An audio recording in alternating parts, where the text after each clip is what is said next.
पायधुनी परिसरात डोकाड या कुटुंबातील चौघांच्या मृत्यूने मुंबई हादरली होती। जेवणानंतर कलिंगड खाल्ल्याने हा मृत्यू झाल्याची अफवा पसरली होती। मात्र त्यानंतर कलिंगड उद्योगावर याचा परिणाम दिसू लागला होता। आता या प्रकरणाच्या प्राथमिक तपासात ही सामूहिक आत्महत्या असल्याचा संशय पोलिसांनी व्यक्त केलाय।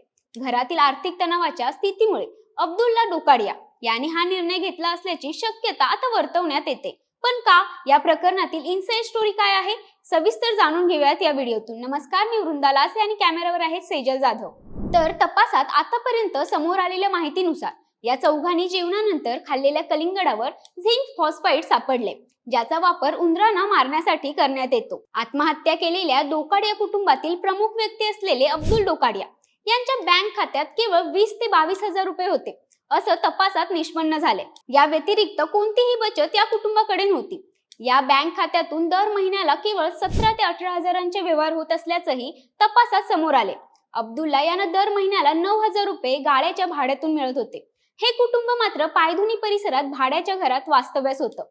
आर्थिक परिस्थिती बेताची असल्याने आणि वाढत्या खर्चामुळे तणावातून या कुटुंबाने हा निर्णय घेतला का, याचा पोलीस आता शोध घेत आहेत। घरातील 4ही मृतदेहांचा हिस्टोपॅथॉलॉजी अहवाल जे हॉस्पिटलने मुंबई पोलिसांकडे सुपूर्द केलाय। आता या प्रकरणात नेमकी कोणत्या स्वरूपाची FIR दाखल करायची, याचा पोलीस यंत्रणा विचार करत आहे। डोकाडिया कुटुंबातील चौघांचे मृतदेह 26 एप्रिल रोजी सापडले होते। या प्रकरणाच्या चौकशीत घरातील पिण्याच्या पाण्याचे आणि फ्रीजमध्ये ठेवण्यात आलेल्या कलिंगडाचा काही भाग तपासणीसाठी FDA आणि फॉरेन्सिक विभागाकडे पाठवण्यात आला होता।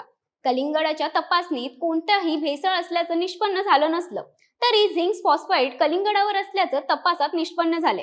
या प्रकरणात हिस्टोपॅथॉलॉजी, FDA आणि FSL चे 3 अहवाल आल्यानंतरही अद्याप कोणत्याही ठोस निष्कर्षापर्यंत पोलीस पोहोचू शकली नाही। आता या तपासात आणखी काय उघड होणार हे पाहण्यासारखं राहणार आहे। तोपर्यंत या प्रकरणाबद्दल तुम्हाला काय वाटतं, कमेंट करून नक्की कळवा। धन्यवाद।